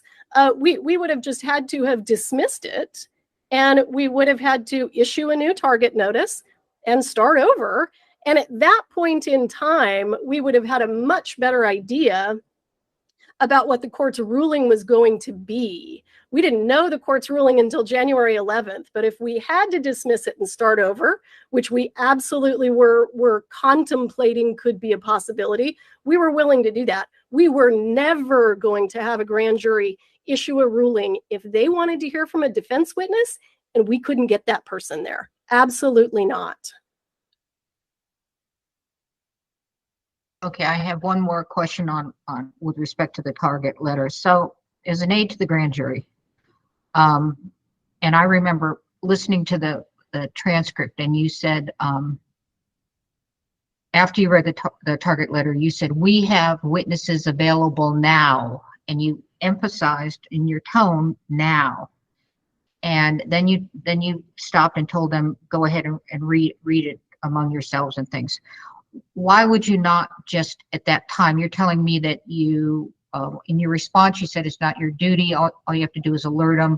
And then I asked you today and you're saying, well, they were told to the jurors, Judge Ellington instructed the jurors to get another copy of that, their duty, what's read to them about their duties. And then, and so that, I think that's, I don't want to misstate, but I think that's the sum total. So as an aide to the grand jury, I'm just curious as to when they were seeing typos,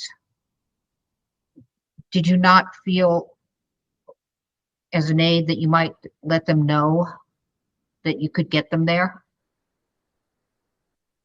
That's why I asked you about the boxes at the end, because you went to the boxes at the end. You said, we've got the boxes here, but you didn't mention the witnesses.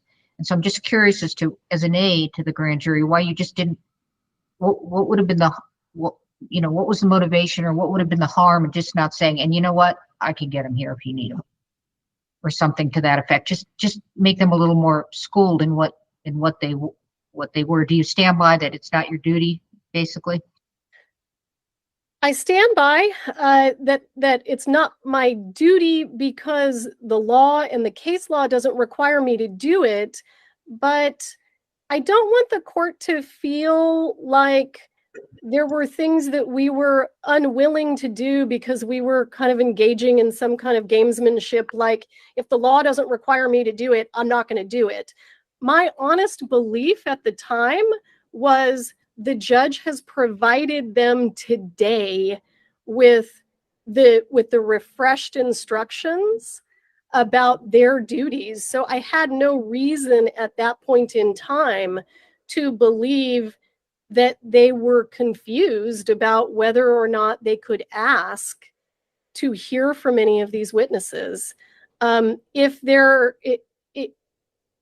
Judge Ellington hadn't specifically asked that instruction be provided to the grand jurors again, because it was provided to them in orientation and he had them refreshed, possibly I would have handled it differently.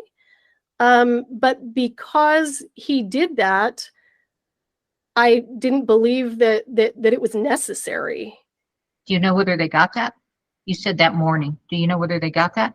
I was assuming that when Judge Ellington, and that was actually part of the audio that I wanted to play, when Judge Ellington instructed, I think he said Ms. Hurtado, I think that's Ruth, when he instructed her to provide those, I had every reason to believe that she was going to do that. She was on the call. So when we had the hearing on January the 11th, there were several court employees that were on the video hearing, and she was one of them. So the court specifically told her during the hearing, the court didn't say, this is what I'm gonna do. He told her during the hearing, this is what you need to do. I assumed that she would have followed his instructions. I had no reason to believe that she wouldn't have done that. Okay, I am aware of that. I did listen to that. I want to get into what was raised about asking the witnesses questions. In the beginning, you tell the grand jurors that this is how we're gonna do it. I'm gonna ask questions of the witnesses, and then you can ask questions, and I'm gonna interrupt and say you can't answer that question if I consider it to be not a lawful question, and I may have them rephrase the question. And so, got my notes here. So, having gone through the transcripts, I'm and Herrera, and talking about how Herrera says, and so you're honing in on the target. You seem to be honing in on the target in Herrera that in Herrera it says, by preventing the target from answering a direct relevant question from a grand juror, the prosecuting attorney interfered with the grand jury's statutory duty to make an independent inquiry into the evidence supporting a determination of probable cause. So I think you've said two things, and please correct me if I'm wrong, because I've been, taking notes, but I'm not a transcriber. So, you talked about that it was the target in that case, and you seem to make a distinction between the appellate court saying that that they interfered because they wouldn't let the target answer the question. But then you also said that that you came well within Herrera, and so that you didn't interfere with their ability to ask questions. So I just need clarification. Are you interpreting Herrera to mean that the appellate court based it on the fact that the target was interrupted from answering the question versus another witness of the state?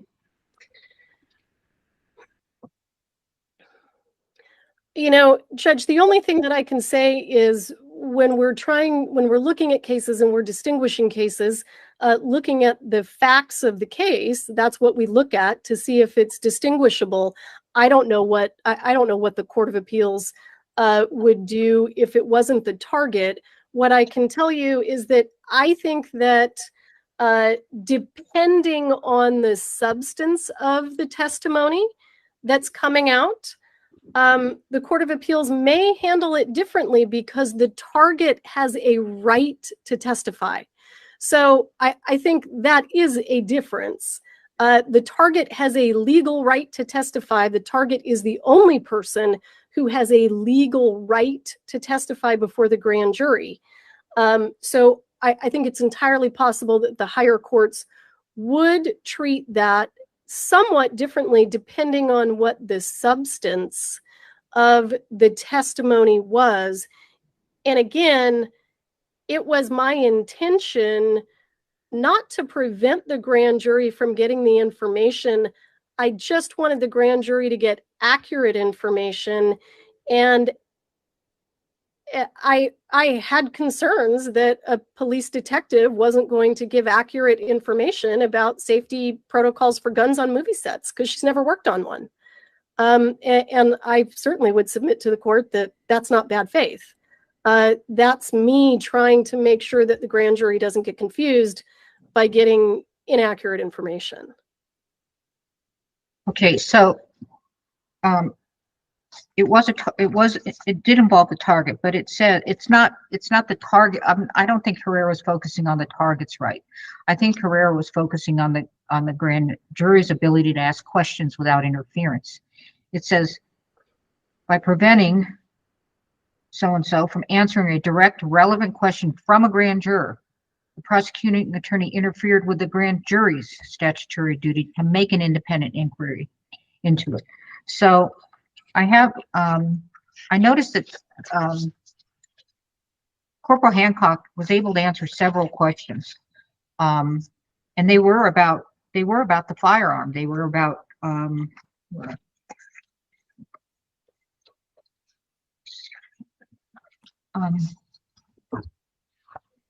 She was able to ask questions about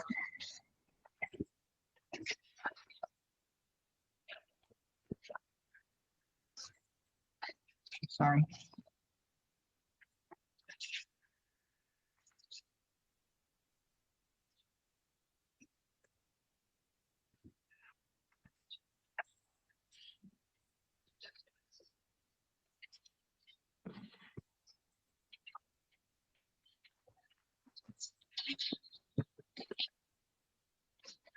Okay. So they're asking questions like,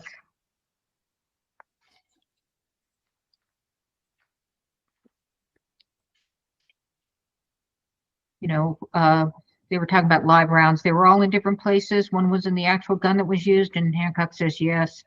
There wasn't another one in the gun. Corporal Hancock answers that.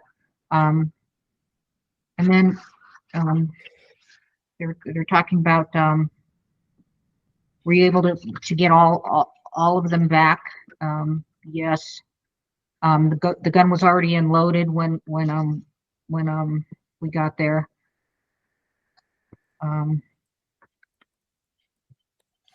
And then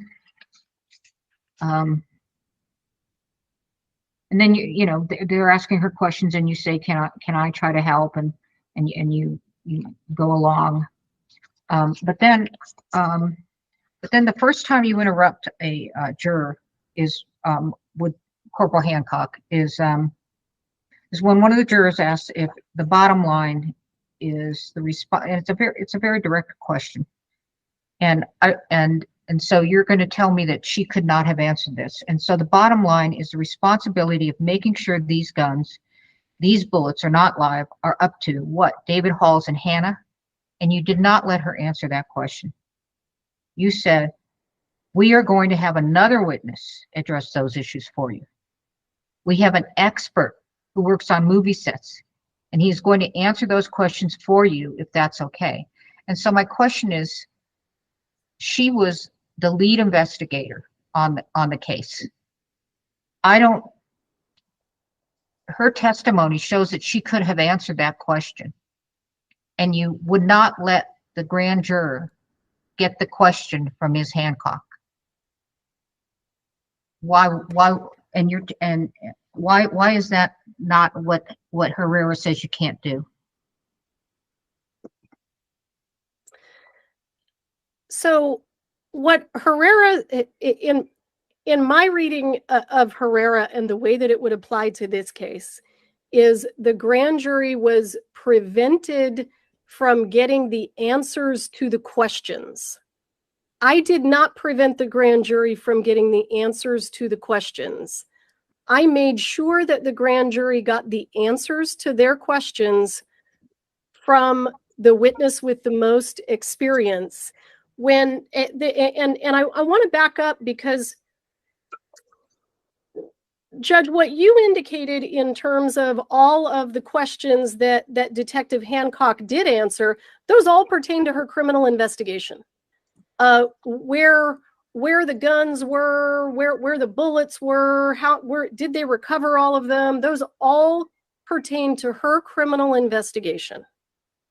My concern was that Detective Hancock didn't understand, or perhaps didn't recall what she had been told, because so much time had passed since the time that she did her interviews, the very specific way that the safety protocol takes place between the armorer and the assistant director. So I presented that information to the grand jury. I had their question answered, and my expert absolutely said, the safety check is a safety check that takes place between the armorer and the assistant director. He did not say that it took place with the actor in terms of that initial safety check. So I think that there is a very stark difference in what happened in Herrera and what happened in this case, especially when we're talking about bad faith, because my intention was to get them the most accurate and reliable information. And having a police detective who's never worked on a movie set try to give some kind of a detailed explanation about the exact manner in which this safety inspection is supposed to happen was concerning to me. And I also want the court to know that the reason that this death occurred is because the safety protocols were not followed. So during her investigation, what Detective Hancock learned was the way not to do things. Detective Hancock never talked to, I don't think Hancock ever interviewed any of the crew members and asked the experienced crew members how the safety protocols were supposed to work in a way that wasn't this distorted way that happened on this movie set. So it wasn't necessarily that I didn't want her to give the information. In fact, I can tell you it wasn't at all that I didn't want her to give the information to the grand jury. Detective Hancock got a bunch of information from people about the way not to do things. That's the reason that Halyna Hutchins died. So I actually didn't believe that she fully understood the way that things are supposed to happen, because the sheriff's department doesn't go hire an expert and get a teaching lesson in how these things are actually supposed to happen. She got her information about how things are supposed to happen from the three people who didn't follow the rules, that being Hannah Gutierrez, Dave Halls, and Mr. Baldwin. She didn't conduct any of the other interviews with the crew who would have been able to tell her, had they been asked, this is the way this is supposed to happen. So I had a good faith basis to believe that she only understood how it's not supposed to happen and didn't understand how it's actually supposed to happen. Well, to that point, a couple of things. Well, first of all, Corporal Hancock interviewed Jason Ackles. And in that interview, he had different information about safety protocols on movie sets, which would that have been exculpatory information? I'd have to review it. Do you want me to review it now? I'm happy no. to. Okay, so here's, I'm just saying she did have some information, I think. But in any event, when you're saying, so you're saying she was not the best witness to answer that question, or she wasn't capable of answering that question given her limited, she didn't know what the best practices were. Is that correct? That's correct. Okay, well, so, but in other ones where you go,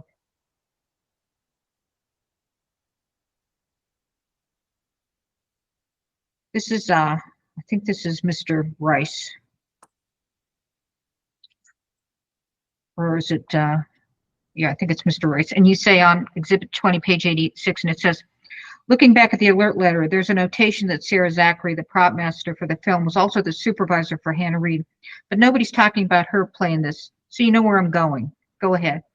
And you say, you interrupt her and you say, I don't know if he's familiar enough with that, with the relationship between the prop master and the armorer to answer that question. But we have a witness sitting out there who may be able to answer it.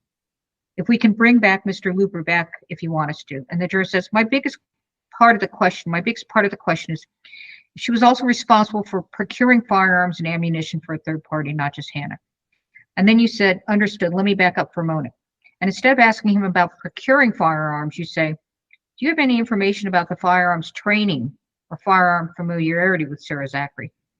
And you do that, but then later on, even though you say, this is not he's not familiar, I don't think he's familiar enough with this, you do end up asking him after, maybe 3 minutes later, do you know about whether she was responsible for procuring? And he answered it. And so my point is that you decided that she wasn't the best one. You said, we've got another witness to do this. But then we have an example here where you're saying, I don't think he's familiar enough with it, but then you let him answer the question, which you just asked the question of the juror. I can read that into the record if you want. I just want to follow where you are so that I Okay, can so it's respond. page 86. It's page 86 of Exhibit 19, and it says, Hang on just a second. Let me well, it's catch up. 20. It's 20. Page 20. No, it's Exhibit 20. Okay, I have Exhibit 20 in front of me. Okay, and it says on page 86, you say, you know, she's asking a question, and you say,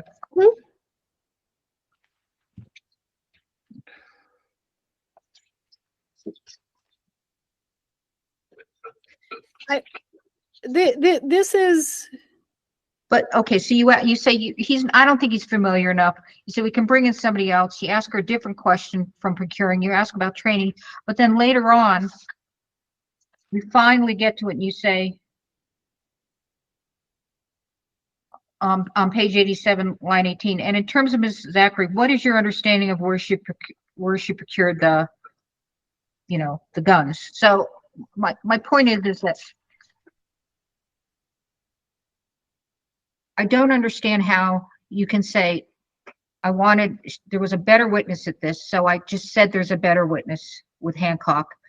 And then with Rice, you say, I don't think he's familiar with it.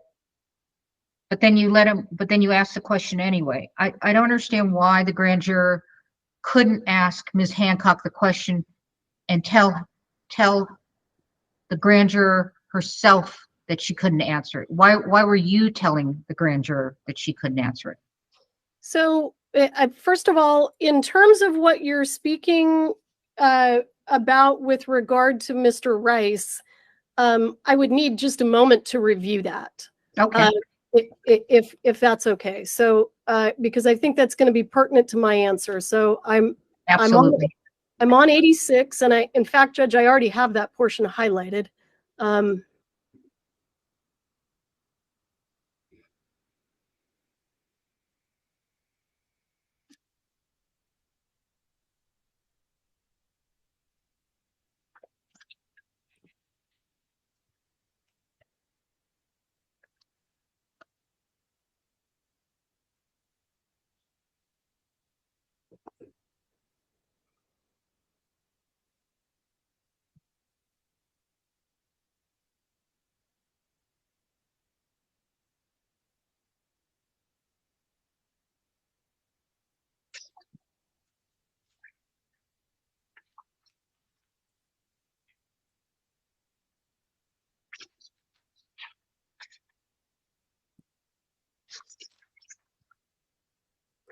Okay, so let me kind of describe what was happening here, at least in my mind. So the initial question on 86 that is asked by the juror, the grand juror says, looking back at the alert letter, there's a notation that Sarah Zachary, the prop master for the film, was also the supervisor for Hannah Reed, but nobody's talking about her play in this. So you know where I'm going, go ahead. And I don't believe I interrupted her. And I said, I don't know if he's familiar enough with that, with the relationship between the prop master and the armorer to answer that question. And the issue that's going on in my mind is Mr. Rice, who has also never worked on a movie set, familiar with whether or not the prop master is the supervisor of the armorer when it comes to the armorer's responsibility for gun safety. So what I'm thinking in my mind at that point in time is my investigator can't answer that because he's never worked on a movie set. Then things change because the grand juror says, she clarifies her question. My biggest part of the question, if she was also responsible for procuring firearms and ammunition from a third party. When she clarified her question in that regard about where the firearms and the ammunition are coming from, and at this point, I understand she's not asking about the relationship as it pertains to who can tell the armorer what the armorer can and cannot do with guns. She clarifies the question. When she clarifies it, I realize he can answer it. He actually does know the answer to that. He knows that Sarah Zachary got the guns and she got some other ammunition from Seth Kinney. So at that point in time, I say, oh, okay, now that you've clarified your question, I mean, I didn't say it, but that's what's going on in my mind. He can go ahead and answer. So I let him go ahead and answer when she clarified it, and I understood that he did have the knowledge and experience to answer that specific question. Judge, I have to tell you, if I asked Detective Hancock right now to give us a detailed explanation of the way that safety protocols on a movie set are supposed to work, not the way they're not supposed to work, I don't believe I could get a reliable answer out of her. And while I understand the court's concerns, I want the court to understand that all I was trying to do was get the most accurate information before the grand jury. And everything that Mr. Carpenter said is absolutely accurate about the way that safety protocols on movie sets are supposed to work. Thank you. I appreciate that. I just have one more question. So the rule on grand jury proceedings 5-302.2, it talks about instructions to the grand jury. And of course, elements and defenses is one, but the second requirement is the prosecuting attorney shall provide the grand jury with other instructions that are necessary to the fair consideration by the grand jury of the issues presented. And because it seems to me that Mr. Carpenter was provided opinion testimony, which is true. An expert can rely on that. And I know that they weren't put in as experts because it's not a trial, but you're basically indicating that you relied on him for this kind of testimony. You've got Mr. Haig in there. I'm wondering why you didn't provide that instruction to the jury so they could the credibility instruction on witness credibility or opinion testimony instructions. It didn't occur to me.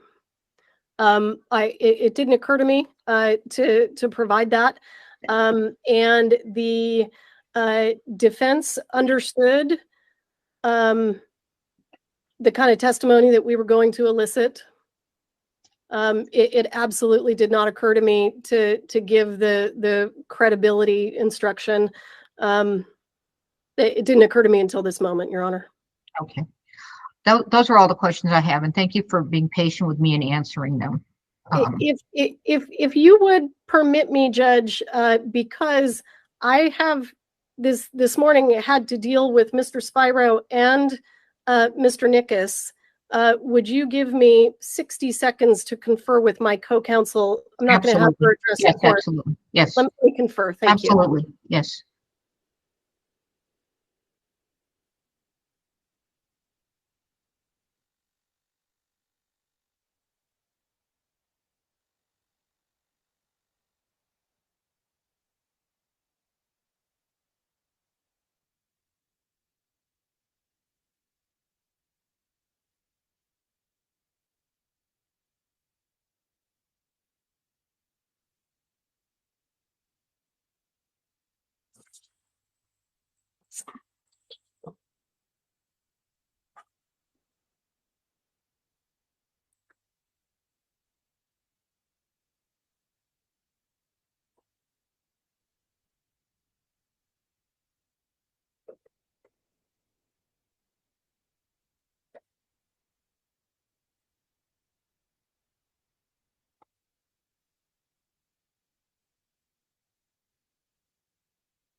Anything else, Ms. Morrissey?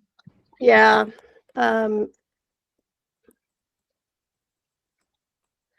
So I want to make clear that what we're arguing right now in terms of witness testimony, this goes to the sufficiency of the evidence. I believe, though, that their argument. Okay, so you want to answer it as sufficiency of the evidence? Because Herrera was structural. But I believe Herrera was structural because it was dealing with a jury instruction. And I believe that's proper. So in terms of when we're dealing with jury instructions, that is a structural defect. So that comes in under subsection B of the statute. In terms of sufficiency of the evidence, which is what we're talking about right now, this requires a showing of bad faith.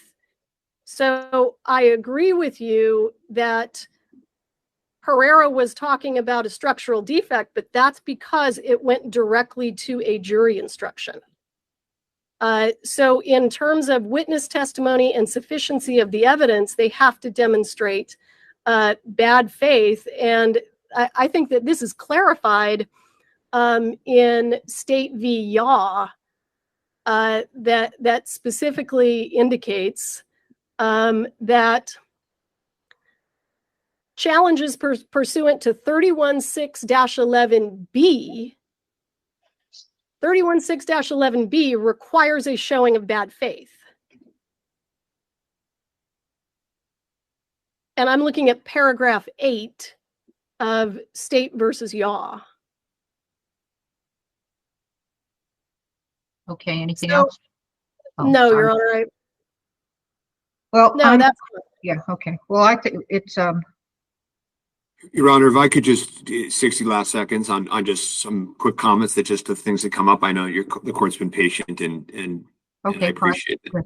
Yeah, I just wanted to just very quickly, Ms. Morrissey started by saying, we had this plan that if this didn't all work out, we'd just dismiss the case and start over, right? If this whole, there's obviously, this is the problem with the waiver issue. There's no contemporaneous records that was actually what was going on. And you're right, it's not that big of a deal. The court can dismiss this. If she thinks she should give this a third try, she could. But I just found that to be a remarkable comment. And of course, we've had the opportunity to talk to the witnesses and the lawyers, some of whom Ms. Morrissey was kind of recreating as she was live being questioned by you, Your Honor. And even just now, they're confirming she never contacted them. Mr. Hall's lawyer confirms never was contacted about the grand jury. Mr. Sousa's lawyer previously commented not contacted. In addition, the court should know we served a discovery request. We said any communications with any witnesses, okay? Show me one email, one internal, anything saying, hey, we've got a grand jury in a week. The way this is supposed to work is the grand jury's in a week. There's all these witnesses that could come. You hit them with a subpoena, they come to the grand jury, or you have them on standby and you talk to them. This isn't how you're supposed to do it, period. And this is why the rest of it happens, right? And the grand jurors, they don't know what's going on. They're looking at typos. They call it a warrant letter. And the fact that there may have been a repeating of the very generic instructions that Judge Ellington was right to provide them, Judge Ellington saw it. He said, we're in the last day. They've never seen an alert letter. You have the obligation. You have the obligation. This is a homicide case. And by the way, in Ulibarri, the indictment was dismissed even though the grand jurors were presented with the generic sort of instructions. And so the final thing that I will just simply say is it was very interesting. What am I doing? What am I doing here? Why is this guy giving Ms. Morrissey, please don't interrupt him, okay? If you want to respond, I'll give you three minutes, but go ahead. Let me finish. Let him finish. So, and then this was frankly the most remarkable part.